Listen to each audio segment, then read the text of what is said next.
देखो रिसेंटली तुम लोग को जो भी मूवीज पसंद आ रही होगी, मैं गारंटी देके कह सकता हूँ भाई वो धर्मा प्रोडक्शन ने बनाई नहीं होगी, या तो मैडोक यूनिवर्स ने बनाई होगी या तो हुम्बाले फिल्म से, क्योंकि ये दोनों मूवीज डिस्ट्रीब्यूशन कंपनी या फिर मूवीज बनाने वाली कंपनी इतने तगड़े लेवल पे मूवीज बनानी, इतनी अच्छी अच्छी मूवीज बना रही है भाई, उसके क्या ही कहने। एंड ऐसा किस वजह से हो रहा है, किस कारण से हो रहा है, एंड ऑल्सो बात लेकर चले भाई धर्मा प्रोडक्शन फॉल डाउन क्यों कर रहा है, वही अपना नेपोटिज्म वाला भाई होता रहता है इनका। सो देखते हैं भाई क्या क्या चीजें हैं बैकएंड में और ज्यादा अच्छी तरीके से समझते हैं। देखो सबसे पहले मोटा मोटा मैडोक यूनिवर्स के बारे में समझ लेते हैं, क्योंकि भाई ये अच्छी मूवीज कैसे डिस्ट्रीब्यूट कर रहे हैं, क्योंकि इन्होंने स्टार्टिंग फेज तो बहुत ज्यादा लो झेले हैं, एंड ये एक आउटसाइडर है दिनेश जी जिन्होंने चालू करी कंपनी, एंड उन्होंने कैसे इतनी बड़ी कंपनी बना ली आज जाके कि भाई बड़े बड़े प्रोजेक्ट इसके अंदर है भाई।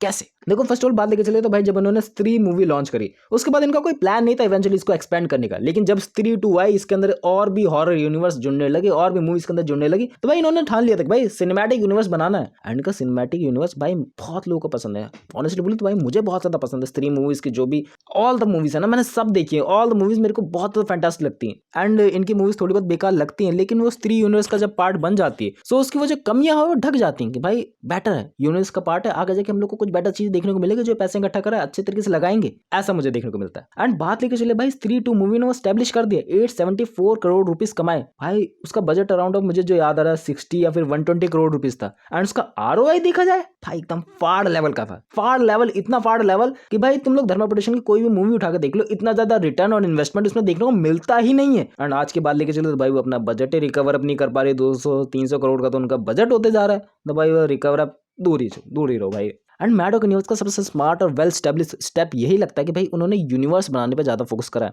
आई नो यूनिवर्स का कॉन्सेप्ट इंडिया में बहुत ज़्यादा पुराना हो चुका है, हॉलीवुड वाले बहुत दिनों से अपना रहे हैं, लेकिन इंडिया में ढंग से एप्लीकेबल हुआ ही नहीं है। YRF यूनिवर्स के बाद लेके चलो तो भाई उसमें धूम धड़ाके वाली चीज़ें हैं, लेकिन वो अगर एक्टर के बलबूते पे ही चले तो वो अच्छा नहीं लगता। भाई एक्टर कभी कभार बिजी हो, एक्टर किसी और मूवी में बिजी हो, तो भाई उनकी मूवी नहीं चलने वाली। उनको पता है भाई उनके बड़े बड़े एक्टर्स की वजह से उनकी मूवी चल रही है, लेकिन बात लेके चले मैडोक यूनिवर्स की, भाई न्यू कमर्स को सहारा दे रहे हैं, न्यू कमर्स उसके अंदर आ रहे हैं, तब भी वो मूवी फाड़ रही है। आई नो उन्होंने एक्सपेक्टेशन से ज्यादा ही पुल ऑफ कर दिया ट्रेलर के अंदर एंड उसकी मूवी के अंदर, सो दैट वाली चीजें दिखाई देती हैं। बट तुम लोग एक बात लेके चलो भाई मूवी दिखा रहे हैं ना, एंटरटेन कर रहे हैं ना अच्छे तरीके से, वो एक मेन इंपॉर्टेंट पॉइंट है कि भाई अच्छे तरीके से चीजें दिखा रहे तुम लोग को, एंड वो उन्होंने बहुत ही बढ़िया तरीके से करी है। That thing I like about it. And Maddock universe की यही एक और चीज की बात लेके चले तो भाई उनका budget distribution on the top notch level का लगता है। लाइक उनकी मूवीज में भी 25-30 मैक्सिमम 50-60 करोड़ में बन जाती है, एंड इसी वजह से उनका बजट रिकवर अप ना भी हो पाए तो उनको ज्यादा लॉस नहीं होता। एंड उनकी मूवी 100-200 करोड़ रुपए कमा ले तो भाई वो बजट रिकवर अप कर देती है। सो दैट थिंग कि भाई अगर उनकी मूवी का बजट कम रहेगा, वो उन्होंने अच्छे तरीके से मैनेज कर रखे होंगे सब चीजों को, तो भाई वो अच्छे तरीके से पुल ऑफ कर देंगे। एंड वही बात देखिए चलिए ना धर्मा प्रोडक्शन की, भाई वो अंधा पैसा लगाती है, बड़े बड़े सेलिब्रिटीज को तो पैसा देना ही, लेकिन अच्छी लोकेशन पे शूट करना है, अच्छे म्यूजिक कंपोज करना है, बहुत सारी चीज पर ज्यादा फोकस कर देती है, जिसके नेसेसरी वाली चीज कोई भी नहीं लगती है। लाइक अगर वही बजट उठा के दे दिया जाए मैडोक यूनिवर्स को तो वो अच्छे से मेंटेन करेंगे अपने बजट को, क्योंकि देखा गया जो भी भाई उनका बजट एकदम वेल स्टेब्लिश रहता है, कहां पर कितना पैसा जाना चाहिए, कैसे इन्वेस्ट होना चाहिए। एंड ऑल्सो जो उनके एक्टर्स है उनमें वो पार्टनरशिप कर लेते हैं कि भाई हाँ इतना मूवी अगर बजट रिकवर अप कर पाएगी, इतना अगर वो फाड़ेगी तो भाई तुमको उनका कंट्रीब्यूशन मिलेगा। ऐसे चलती है उनकी स्टोरी। ये नहीं है कि भाई तुमको पहले पैसे दे दिए गए हैं 100-150 करोड़ रुपए, तुम एक बड़े एक्टर हो तो उसके हिसाब से मूवी का बजट ही उसमें चला गया है। एंड ये भी बात लिख चलो भाई मूवी अगर 25-30 करोड़ के तो उसके राइट्स बेच के, उसके म्यूजिक बेच के, उसके टेलीविजन के शोज बेच के उतना ज्यादा पैसा कमा लिया जाएगा। एंड दैट थिंग भाई कूल लगती है मुझे सुनने में कि भाई हाँ मूवी बिकी नहीं है, मूवी थिएटर्स में आई नहीं है, उससे ज्यादा पैसे उसने कमा लिया ऑलरेडी। फैंटास्टिक भाई fantastic. That why money management is important in that genre. Money management इसमें इंपॉर्टेंट नहीं है, बहुत सारी चीजों में इंपॉर्टेंट रहता है। अब मैं कोई फाइनेंशियल एडवाइस नहीं देने वाला तुम लोगों को कि भाई वहां करो ये करो, मैं जो देखने से लगता है दूर से वो मैं तुम लोगों को बता रहा हूँ। एंड अगर यही बात लेके चलिए, अगर तुम लॉन्ग टर्म में सोचो कि भाई तुम लोग को यूनिवर्स बनाना है, तुम्हें यूनिवर्स एस्टैब्लिश करने के लिए बहुत सारे कैरेक्टर लगेंगे, बहुत सारी चीजें लगेंगी, एंड ऑल्सो उसमें टाइम लगेगा, यूनिवर्स ऐसे एस्टैब्लिश नहीं हो जाता है। एंड यही बात लेके चले स्त्री 2 मूवी है 4-5 साल बाद, तो भाई एक गैप दिखता है, उस गैप को फिल्मेंट करने के लिए कुछ कुछ यूनिवर्स के पार्ट्स डाले गए, मुंजिया के बाद ले लो, भेड़िया के बाद ले लो, कुछ कुछ फ्लॉप भी हो, कुछ कुछ चल भी गए, लेकिन एक लॉन्ग टर्म में विजन दिखता है कि भाई लॉन्ग टर्म में तुम्हें वो सस्टेनेबल इनकम जनरेट करा के देगा। उनको पता है कि कौन सी मूवी कब लॉन्च करनी है, किस तरीके से करनी है, कितना टाइम डिस्ट्रीब्यूट करना पड़ेगा उसमें। एंड इसलिए वो स्त्री 3 को भी डिले करेंगे। अभी शक्तिशाली नहीं आ रही थी उनकी, वो अगले साल को डिले कर दी गई है। एंड बहुत सारी चीजें उनको पता है कैसे एस्टेब्लिश करके चलनी है, लेकिन वही बात चले धर्मा प्रोडक्शन की, उनको नहीं पता भाई किस तरह की चीजें चलती हैं। उनको नहीं पता है कि भाई जवान पठान का कोलैब कराने से चीजें नहीं चलेंगी, चल जाएंगे कहीं हद तक, लेकिन वो लॉन्ग टर्म में नहीं चलेगी। लॉन्ग टर्म में तुम लोगों को कुछ तगड़ा main masala on the story base के अंदर दिखाना पड़ेगा, एंड स्टोरी लिखने के लिए तुम लोग को लगने वाला है भाई बहुत सारा टाइम, एंड टाइम इनके पास है नहीं भाई, जल्दी जल्दी मूवी डिस्ट्रीब्यूट करनी है धर्मा वालों को एंड पैसा कमाने हैं। लेकिन इसकी वजह से हो जा रहा है इनका लॉस, इसकी वजह से उनकी कंपनी जा रही है डूब। तुम लोगों को पता भाई इनके आधे से ज़्यादा शेयर बिकने वाले हैं एंड बिक चुके हैं, चीज़ें उस हिसाब से लॉस में चल रही है भाई। बोलूँगा नहीं, ज़्यादा हो जाएगा ओवरलोडेड, मेरे को लगा भाई बेचनी पड़ जाएंगी कंपनी इनकी।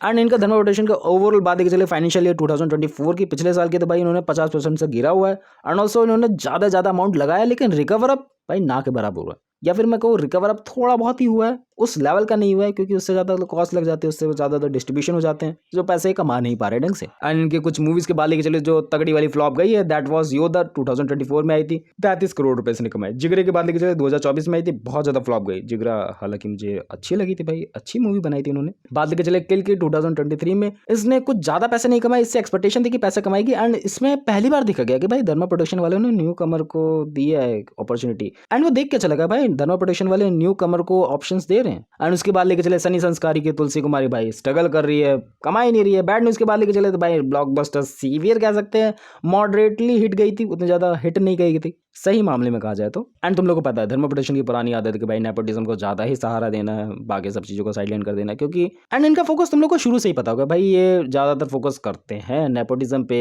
कि भाई उनको ही ज़्यादा आगे लेके जाना है, इनके कनेक्शन पे, इनके कनेक्शन बिल्डअप की वजह से इनकी ऐसी की तैसी हो रखी है, पैसे कमा नहीं रही है। इनके जो भी नए एक्टर आ रहे हैं नेपोगिड में, उनको भाई एक्टिंग करनी आती नहीं है, हिंदी बोलनी नहीं आती है, सो भाई वो मूवी कैसे चलेंगी तुम बताओ। एंड धर्मा प्रोडक्शन तुम लोग को पता है भाई कुछ कुछ चीज़ें से वो ठीक कर सकता है, लेकिन वो करने वाला नहीं है। मेरी बात तो नहीं सुनेगा, तुम्हारी बात तो नहीं सुनेगा, जो अपने टाइपिंग कर रहे हो तुम लोग नीचे नहीं सुनने वाला, लेकिन फिर भी बात कर लेते कि भाई अगर उसने चीज़ें मे भी ठीक कर दी, उसे अकल आ गई थोड़ी बहुत यहाँ पर कि भाई ठीक करनी है, तो वो कौन कौन सी चीज़ हो सकती है। लाइक फर्स्ट ऑफ ऑल तो भाई मैंने तुम लोग का एग्जाम्पल दे ही नहीं नेपोटिज्म का, कि भाई नेपोटिज्म के किड्स को जो भी लॉन्च करना है उसको कम कर दिया जाए। किल मूवी लॉन्च हुई थी लक्ष्य लालवानी की, भाई उनकी एक्टिंग उसमें टॉप नॉच थी। ऐसे एक्टर को हायर करना जिनको सच में एक्टिंग आती है, जिनको सच में वो धुआंधार चीज़ें करनी आती है, भाई स्क्रीन पर आती है, उनके प्रेजेंट को पता लग जाता है, ऐसे एक्टर्स को हायर करना फर्स्ट ऑफ ऑल तो, ऐसे एक्टर और एक्ट्रेस दोनों को ही। एंड तुम लोग को बेसिक चीज़ पता होगी भाई, स्टोरी का ध्यान रखना कि भाई स्टोरी में टाइम लगाना है, स्टोरी को अच्छे से बिल्डअप करना है। वही बड़े घरों की कहानियां ऊट पटांग तरीकों से दिखा देना, that's not call the real story. Real story is like kind of relatable, जो हमसे रिलेट करे, जो हमको अच्छे लगे, जो हीरो हम लोग देख रहे हैं अपनी स्क्रीन पे वो मैं ही हूँ ऐसा लगे। ये नहीं कि भाई कोई बड़े घर का आदमी आ गया है, उसको इमेजिन करा जा रहा है, उल्टी सीधी चीजें हो रही हैं, and we can't relate that कि भाई हम लोग की लाइफस्टाइल कभी वैसी रही ही नहीं है ऑनेस्टली बोलूँ तो। एंड मेरे हिसाब से इनको अभी फोकस नहीं करना चाहिए भाई सिनेमैटिक यूनिवर्स पे, क्योंकि जब तक तुम लोगों की एकदम नींव बढ़िया नहीं रहेगी ना भाई। कौन सी मूवी आई थी जो एकदम बढ़िया लग गई थी इनकी, वॉर 1 गई थी, वैसे उन्होंने नींव बढ़िया नहीं रखी है, उस हिसाब से स्टैब्लिशमेंट नहीं हुआ है, तो भाई वॉर 2 कैसे चल जाएगी। वॉर 2 के अंदर तुम लोगों ने जूनियर एनटीआर का भी वही जो और था वो माइनस में करवा दिया, कैसे चीजें चलेंगे तुम बताओ। एंड इनको अपनी स्ट्रैटेजी में बहुत ज्यादा फेरबदल करने की आवश्यकता है कि भाई इनकी स्ट्रैटेजी उस हिसाब से नहीं चल रही है। तुम लोगों को पता है कि भाई इनके जो पुरानी चीजें उसको रीमेक करके बनाए जा रहे हैं, पुरानी चीजों का जो भी कॉन्सेप्ट है उसको उठाकर छापा जा रहा है कि भाई आगे मूवी पैसा कमाएगी। पर तुम लोग को कह दो भाई वो movie average kind of fit करती है। इनको बजट मैनेजमेंट का भी सीखना पड़ेगा कि भाई किस मूवी के अंदर कितना बजट इन्वेस्ट करना चाहिए, कि भाई 50-60 करोड़ के अंदर भी एक अच्छी मूवी बनाई जा सकती है, इतने ज्यादा पैसे देने की जरूरत नहीं है किसी को। लेकिन ये समझेंगे नहीं। आदि पुरुष इनकी फ्लॉप गई भाई, एकदम बिग बजट मूवी थी, उससे एक्सपेक्टेशन थी कि भाई वो फाड़ेगी, नहीं जा पाई। एंड ये चीज मैडोक यूनिवर्स बहुत ज्यादा सोच समझ के चलता है, वो ऐसे एक्टर्स को हायर करता है, ऐसे चीजों को डिस्ट्रीब्यूशन करता है जिसमें ज्यादा बड़े एक्टर्स नहीं है, ज्यादा बड़े लोग नहीं है, लेकिन उनकी acting on the top notch लगे। एंड ये भी नहीं कि भाई उनकी एक्टिंग टू द परफेक्ट लगती है, बस ये कि काइंड ऑफ हम लोग रिलेट कर जाते हैं कि भाई हाँ वो है जिससे हम रिलेट करते हैं। कुछ यूनिक सेलिंग पॉइंट है, कुछ ईएसपी है इनकी, दैट्स व्हाई उनकी फिल्में अभी तक ब्लॉकबस्टर जा रही हैं। एंड कुछ मूवी ब्लॉकबस्टर नहीं जा रही, कुछ एवरेज काइंड ऑफ हिट दे रही है, तो भाई वो बजट रिकवर अप कर ले रहे हैं, अपने जो भी म्यूजिक वगैरह डिस्ट्रीब्यूट करना है, टेलीविजन को राइट्स बेच के, नेटफ्लिक्स को, प्राइम को, ओटीटी को अपने राइट्स बेच के। सो ये चीज़ें करने का सही ढंग होता है, मनी मैनेजमेंट होती है, एक स्किल होती है, एक पूरी टीम है ना उसमें लगी रहती है कि भाई किस तरीके से अपने डिस्ट्रीब्यूशन को बढ़ाना है, किस तरीके से एक बेटर एंटरटेनमेंट प्लेटफॉर्म बनाना है। आई नो भाई मैडोक यूनिवर्स की सारी मूवीज परफेक्ट नहीं है, छावा की बात ले लो भाई, एकदम काइंड ऑफ परफेक्ट लगती है भाई, वो परफेक्ट है। एंड बात लेके चले स्त्री यूनिवर्स की थोड़ी कमियां लगती है, लेकिन ओवरऑल यूनिवर्स का पार्ट होने की वजह से बढ़िया लग जाती है। एंड कुछ मूवीज अच्छी नहीं चलती, कुछ मूवीज के मैनिपुलेटिव लगते हैं नंबर्स, लाइक भूल चूक माफ के। एंड ये नहीं कह सकते भाई पूरी तरीके से बेकार थी, ये कह सकते हैं भाई उसने अच्छे खासे पैसे कमाए एंड कमा के चली गई, उस हिसाब से लोगों के दिमाग में छाप छोड़ के नहीं गई। कभी कभार फेल भी हो जाते हैं प्रोजेक्ट, ये नहीं कि हमेशा चले ना। एंड यही चीजें कुछ सीखने की जरूरत है मैडोक यूनिवर्स का भी, एंड यही चीजें कुछ सीखने की जरूरत है धर्मा प्रोडक्शन को भी, जो वो सीखने वाला नहीं है, वो नहीं सीखेगा इतना, मुझे लगता है उसके एटीट्यूड को देख के, इतना मुझे लगता है उसकी ओवरऑल चीजों को देख के। ये नहीं कि मैं बिल्कुल ही हेट कर रहा हूँ भाई करण जोहर को, लेकिन जो स्ट्रैटेजी समझ में आती है ना वो गलत तरीके से अपना रहे हैं, एंड इस वजह से स्टॉक बेचने पड़ रहे हैं, तो दिक्कत तो है भाई। कहीं ना कहीं दिमाग में है, कहीं ना कहीं ओवरऑल अपनी चीज़ों को बदलने में है, रीबूट करने में। अब वो उनके ऊपर है, वो बदले ना बदले, और मे भी बदल सकते हैं भाई। हम लोग तो सिर्फ एजम्पशन लेकर चल रहे हैं कि भाई मे भी हो सकता है कि चीज़ें नहीं होंगी, मे भी करते भाई वो अप्लाई, है ना। बाकी that's all for the thing. मिलते हैं नेक्स्ट वीडियो में।